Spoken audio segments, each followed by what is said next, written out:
Imagine trying to work in a strip club. Seriously, imagine trying to sit down to do some work in a strip club. Music is everywhere.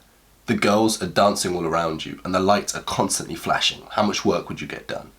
Now imagine trying to work in a cabin in the woods that you've made specifically to get your deep work done. That's what Carl Jung did, and he ended up becoming one of the world's most influential thinkers in the entire universe. From this, it's clear to see that the environment that we live in affects us a lot. And if we can remove the things that are bad for us and add more of the things that are good for us, we're going to get a lot more done in our day-to-day business. We'll be happier, we'll be more productive, and we'll just generally be more fulfilled and have more energy. But there are some things in life that are both positive and negative things. Your laptop and your phone are that exactly. You can use them to become a productivity beast, to shoot through your goals and get all of the fulfillment that comes from doing that. Or you can use them to waste hours and hours and hours endlessly scrolling, watching YouTube or Netflix or Facebook and stuff like that. This video will show you everything that you need to know in order to turn your phone and your laptop into productivity machines. I've spent countless of hours researching this, and it's one of the things that I obsess about. And in this video, you'll learn every single thing that I've learned in this one single video. If there's anything I've missed or any other tools or tricks or hacks that you'd like to use to increase your productivity on your phone or your laptop, make sure you leave it down in the comments. I'd love to hear them. So I'll start off this video by sharing with you a specific proven process that I've refined over the years with work from me and my clients to help you optimize your phone and your laptop to become productivity machines. Now this will help you in your specific unique situation apply all of this to yourself, because it's all well and good me sharing with you the tips, tricks, tools and hacks that I found to turn my phone and my laptop into productivity machines.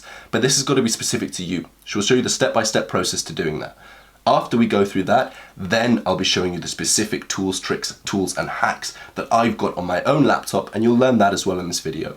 Then after that, we'll be going over how to turn your phone into a productivity machine. Start off with laptop, then we move on to phone. And from all of that information, it's clear to see that this video won't be the shortest video that you've ever seen. But just think about the return on investment you'll get if you can cut out all of your wasted time on social media and emails and all of the other things you waste time on. Maybe it's gaming. Because by the end of this video, you will find it easier for you to do the productive things than it will be for you to do the most difficult things. So right now, commit with me that you're going to watch this video right until the end and you recognize the ROI you'll get from watching this video. You can actually get out your laptop and your phone and you can actually go through it with me step by step and start implementing the things straight away. And I actually learned some of the stuff I'll be sharing with you in this video from Skillshare. Skillshare is an online learning community with over 25,000 online courses that you can take, from personal development to business to design. With premium membership to Skillshare, you'll get access to all of these 25,000 courses so that you can make sure that you're reaching the goals that you set yourself. Whether you want to increase your creativity, your productivity, or just learn how to live life better in general, then Skillshare is the place for you to go. One of the favorite things for me to learn on Skillshare is their productivity. Their whole range of productivity courses will teach you how to double your productivity in a very short matter of time. And because Skillshare has sponsored this video, you can now join over 7 million other people on the platform by clicking the first link in the description, and the first 500 people that do that will get 2 months free trial to the whole 25,000 courses.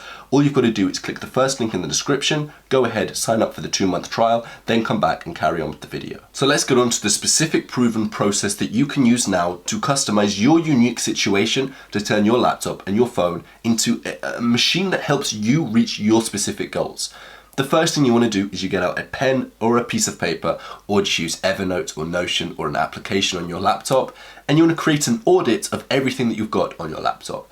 This can be all the different applications you have. So you write down Finder, you write down Chrome, you write down Notion, you write down the games that you have, you write down CSGO or League of Legends, you write down all of that stuff down, make an audit of everything, including specific websites that you like to go on. So add on YouTube, add on Facebook, add on Instagram, add on all the different applications, all the different websites and everything that you use on your laptop. You want to have a long list of all the things that you use on your laptop. That's step one.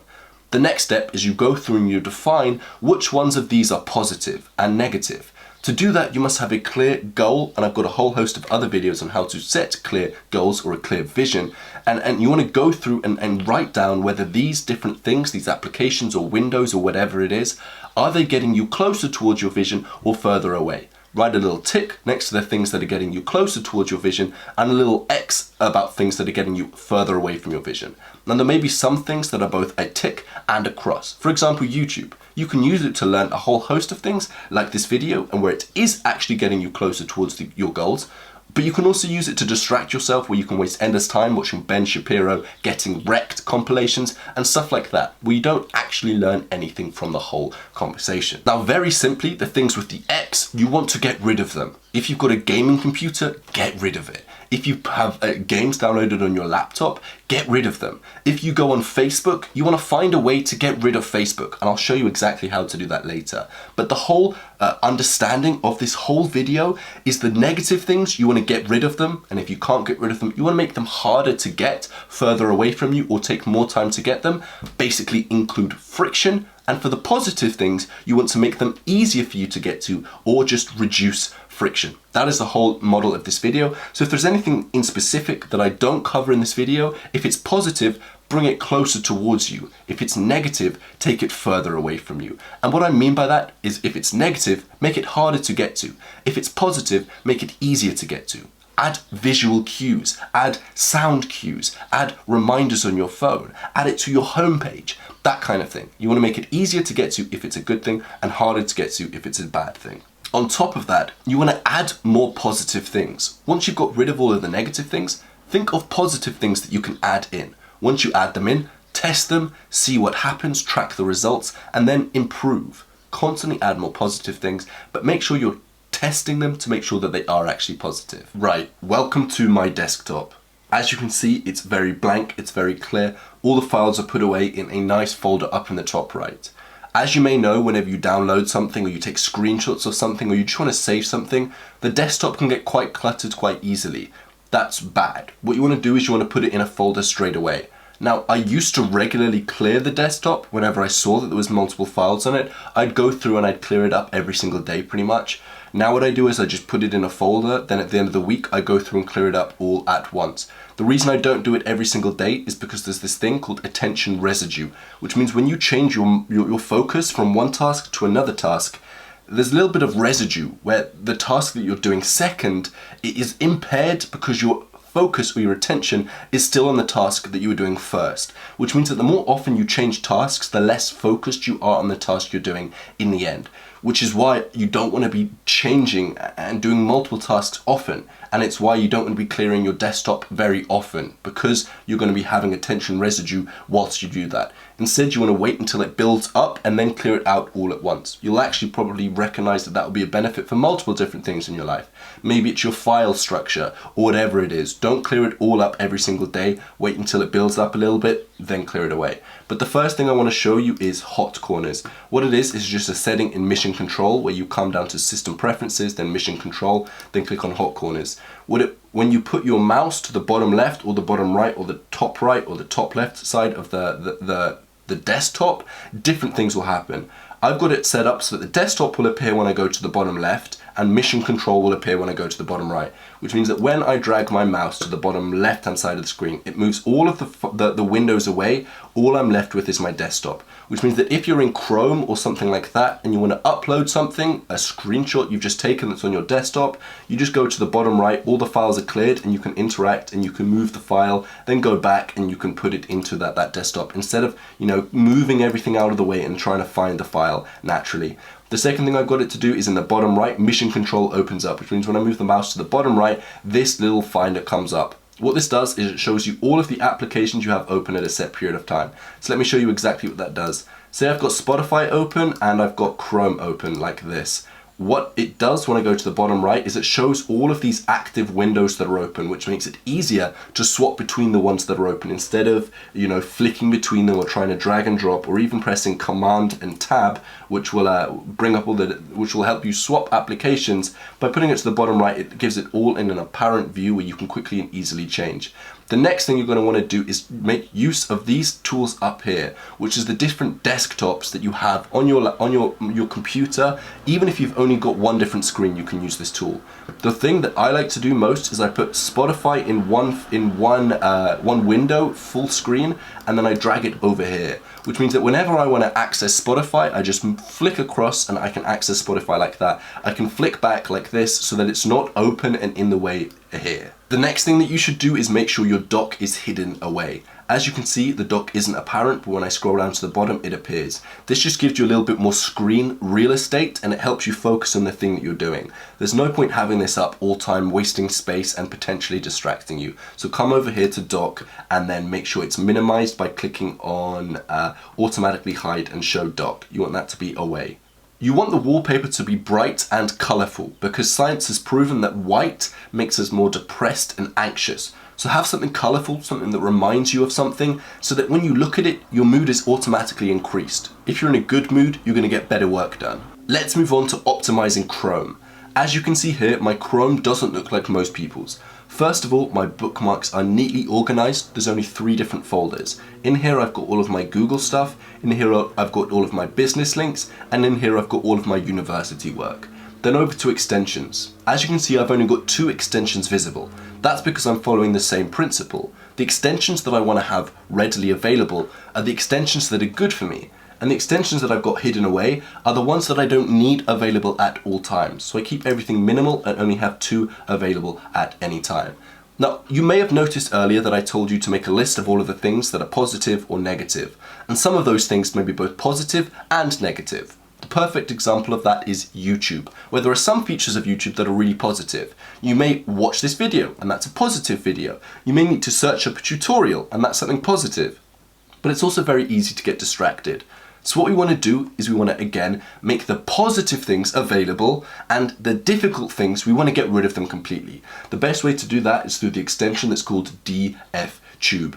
What that will do is it will allow you to keep the elements of YouTube that you like, the search function, and get rid of everything else. When I open up my YouTube, this is exactly what I see. It's very simply the search bar, which means that when I want to use YouTube, I don't get distracted by all of those distracting things that are made to make you waste time. YouTube's goal is to have you spend a lot of time on that website, which is why they optimize that recommended screen of videos that you like so that you click on those videos. So that comes at a downside. When you go on YouTube to look up a tutorial, it's very easy to get distracted. Download the DFTube extension now and you'll see all of these other different things. You can hide the feed, you can disable autoplay, you can hide the trending tab, you can hide the subscriptions tab, you can hide those related videos on the side of the video. By doing this, the only option you have is by searching straight away, and that will greatly increase your experience with YouTube. But don't forget to subscribe to this channel and make sure you don't miss out on these videos, because these are the positive videos that will actually help you improve your life. But don't hit the notification bell.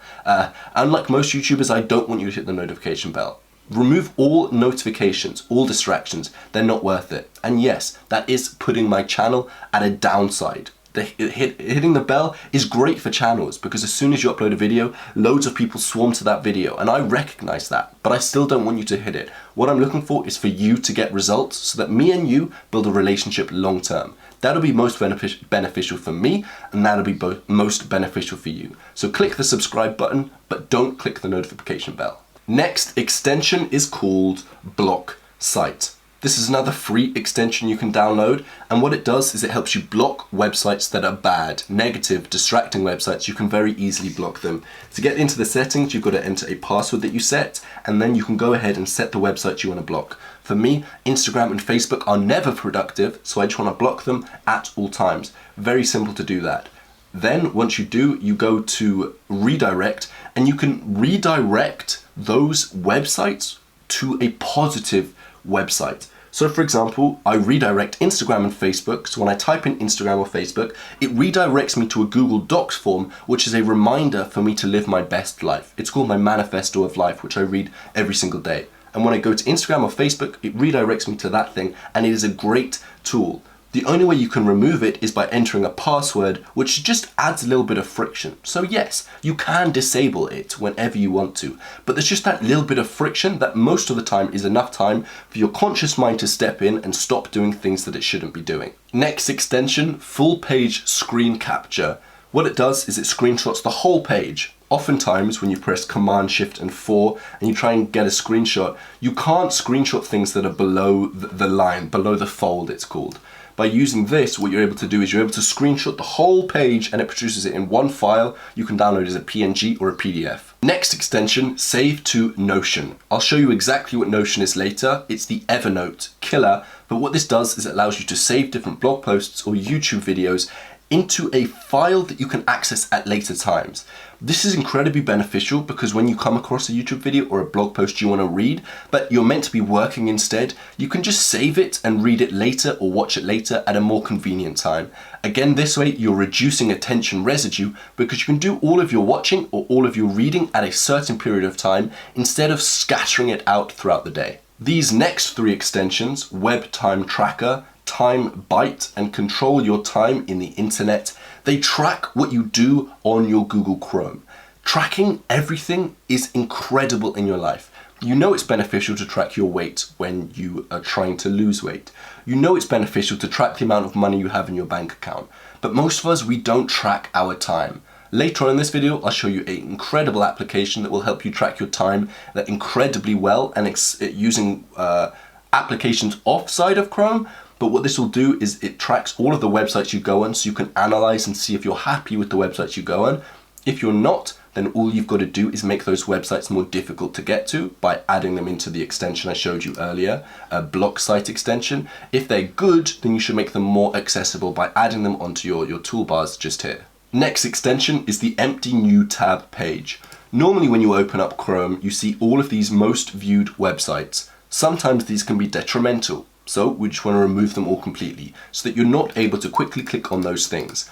All this leaves you with when you open Chrome is the search bar, which means that when you go to Chrome, you're proactively searching the thing you want to use instead of reactively clicking on the most viewed website. It's a great extension. Next extension is Honey. What it does is it automatically searches coupons for you when you're about to buy something online, saving you time and saving you money. Next extension is Setup VPN. What that does is it's a virtual private network, I think it stands for, which basically means you can pretend that you're in a different place to where you actually are. So you can use this to get round bans that your Wi-Fi has set up, or you can use it to pretend you're in different places. So for example, some websites require you live in the USA, so you can just pretend you're in the USA and then you can go on that website. Simple. Airbnb price per night corrector. What this does is, you know when you go on Airbnb and you see the price of the different rooms, but then sometimes they add a cleaning fee and sometimes they add a service fee. All this extension does is it just adds it all up and puts it in one number. vidIQ and TubeBuddy are great essential extensions for YouTubers. Often when you buy an online program, it comes with a free Facebook group, and these Facebook groups can sometimes be productive. So what this extension does is called Newsfeed Eradicator. It gets rid of your newsfeed, which is the distracting part, but it still gives you access to the different groups, the different pages that you're in, which means that you can get rid of the newsfeed, which is the unproductive part, but keep the productive part, which is the groups. Decide whether you want to use this or the block site, dependent on whether Facebook can ever be beneficial to you. Moving on to applications. First of all, Safari. It's not good. Use Google Chrome. Second of all, it's Mail. It's not good. Just use Gmail. Third of all, it's Contacts. I don't use this. Fourth of all, Calendar. I just use Google Calendar. Next is Reminders. I don't do that. Next is Notes. I don't use that. Maps. I don't use that. Messages. I don't use that. FaceTime. I don't use that. Photo Booth. I've used, but I don't really use that. Photos, I don't use that. iTunes, I don't use that. iBooks, I do use that if there's a book that I want to read on my computer instead of buying the hard copy, but I still prefer to read hard copies. App Store, you know it's good. Preview, you know it's good. Dictionary, I don't use it. Calculator, I don't use it. Siri, I don't use it. Mission Control, I showed you about that earlier. Dashboard, I don't use. System preferences, I do use. Google Chrome, we've been over that. Deluge is a good old school torrent downloader. Dynalist, let me show you what Dynalist is. Dynalist is like a complex version of Workflowy, and both of them are tools, note-taking apps that you can embed bullet points. Let me show you what that means. Say you're doing an essay plan, you can come ahead and you can write the introduction. Then you can write point 1, point 2, and conclusion. What you want to do here is press enter and then tab, and that nests the bullet underneath introduction. So you can hide it or show it like this. You can then go ahead and write, this is the introduction, and then you can hide it once you've finished it.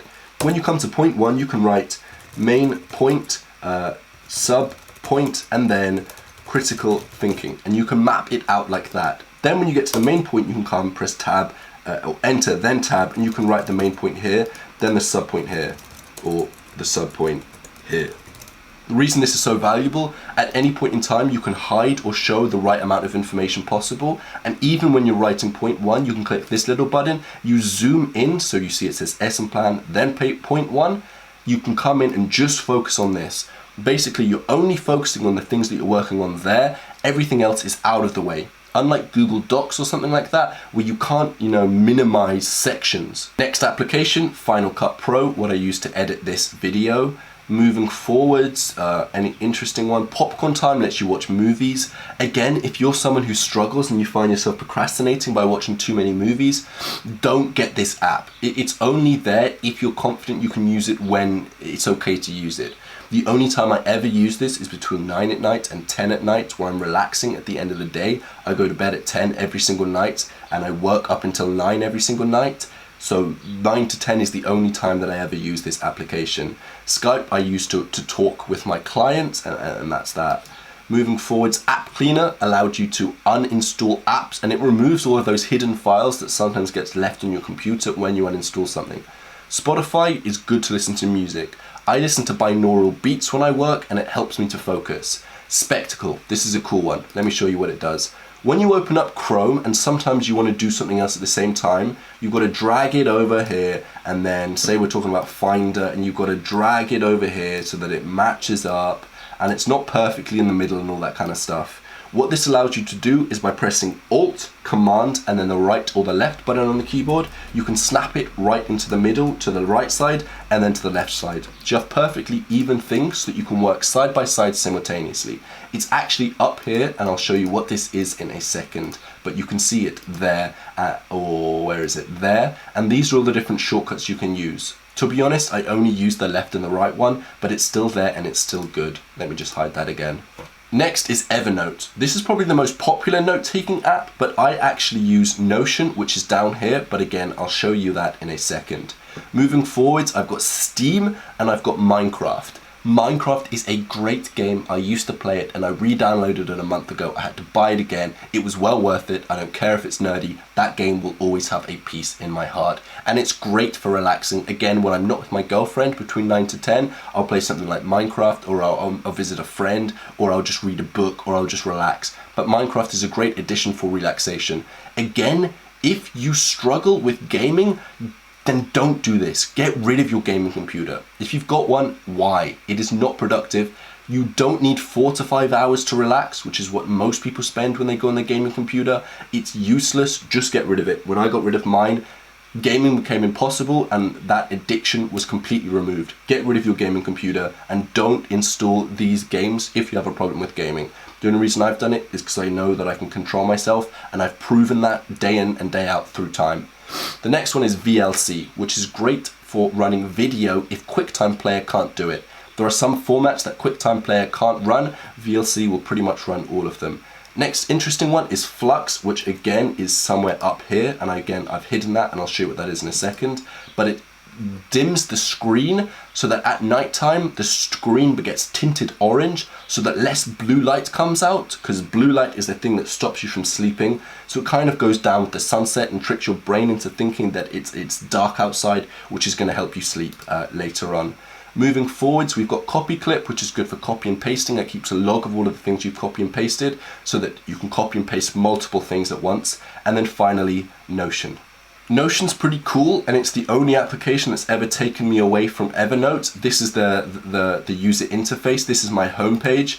Basically, you can come down and let me just show you. You can type in / you can create pages, or /page, and you can add in pages like this, and you can embed pages within the other one. So you can end up with really cool stuff. Like for me, these are all my different notes. But I click start here, and that brings me into a page, and the page tells me to select my character. And when I click on artist, that'll take me to another page which will run me through my morning routine. Instead of remembering to read your goals, instead of remembering to meditate and plan your day, by doing this and embedding pages within one another, Notion walks me through my morning routine step by step by step, so I have no other option other than to follow it. I go down here, I click on artist, it takes me to my goals. When I read my goals, I click on another page and it takes me to my vision. When I read my vision, I click on that, then it takes me to important concepts I need to remember. I click on the bottom of that, then it tells me to plan my day. Click on the bottom of that, it tells me to meditate. It walks me through my morning routine step by step by step. I don't even have to think about it. Next thing, I've got my day-to-day planner here. This is where I track what I'm doing on a day-to-day basis, and it also lets me know what projects I'm working on every single day. It helps me stick to what I need to be sticking on, and it helps me to focus. Next of all, I've got my evening routine, which again, the same thing I've done as well. And then again, on Sunday, I come here and it's the same reflection kind of thing. There's a template in there that I can use to help me reflect. And then finally, I've got the entrepreneur page, which is when I plan ahead, think big, and zoom out and think about the future on a long-term basis. The reason I'm not showing you all of this, because I think it's beneficial for you to slow down and think of your own one. You might be able to come up with a system better than me, and if you do, then leave it down in the comments, or share with me your Notion setup down in the comments. But I'm not showing you because you need to be creative, and you'll be able to come up with something that fits you perfectly. Finally, the last thing that I didn't show you was this little thing. I think it's called Spectacle. Spectacle. It's just up here. Sometimes when you get lots of extensions, this looks quite cluttered, so you can just, it adds 2 dots and you can drag the things you want to hide. So I've got the things that I don't use often hidden. I can click that and it minimizes, keeping it nice and clear and minimalistic. And that also brings me onto the theory and the concept that I'm bringing to all of this. And straight after I share this with you, then I'll show you how to optimize your phone so that you can become a productivity beast when you're on your phone as well. But very simply, as well as the concept that you should make the good things easier to get to and the bad things harder to get to, you want to come to your tech with a minimalistic and an essentialism, whatever the word is, essentialistic? Yeah, why not? View of using your devices. You don't want to keep things cluttered, you want to keep things minimal. You don't want to have loads of different subscriptions, you want to keep things minimal. You don't want to have all of this chaos all over the place. You want it to be ordered and structured and simple so that your brain doesn't have to think about it. You can focus on what's important and ignore the things that aren't important. So if you've made it this far, then you must be enjoying the video, so just go ahead and leave a like button. It helps with the YouTube algorithm and I really appreciate it a lot. Second of all, let's get on to how to optimize your phone. Now, I could show you different applications and different tricks and tools and hacks on how to optimize your phone. The best piece of advice that I've ever implemented is that you want to have your phone turned off for the majority of the day. That is it. You can't get distracted if your phone is turned off and it's in a different room. It's impossible. You can decide to uninstall apps on your phone, or you can just turn it off and keep it in another room. At the moment, my phone is turned off. It's not on. And that's great because of a few different reasons. First of all, it's not going to ruin your attention span. If whenever you've got a 2-minute break, you're constantly on your phone, your brain gets used to having stimulus and it doesn't get used to getting bored. Which means that when you want to sit down to do deep work, it really struggles and it's unable to, your brain just can't work if it's used to a constant stimulus. Second of all, it's not going to let you be distracted. When you're working and the phone's there in your plain sight, it's so easy to get distracted. And again, that causes attention residue, where you only might spend 60 seconds on your phone on Instagram or checking your emails, but that actually impairs your work heavily. Third of all, it gives your brain space to think throughout the day. We live in a world where we could go through our whole day without thinking once. We can walk around listening to music. If we've got 2 minutes before our friend comes to the dinner table, we can go on our phone. And that ruins everything. We don't have time to think. We just go on our phones. And that's a huge problem. It takes it away from us. It takes our thinking capacity away from us. The amount of epiphanies you'll have if you just give blanks in your day where you don't go on your phone, whether you're at the gym, whether you're bored waiting on a bus. Don't go on your phone. Your brain will start coming up with unique and incredible ideas, and it will be the best thing that you'll ever do. Finally, if you've enjoyed this video, then make sure you give it a like. If you're new around here and you're serious about improving your life, click the subscribe button. And finally, after you've liked the video and you've subscribed, leave a comment down below to let me know if there's anything that you think might benefit my setup, and I would greatly appreciate it.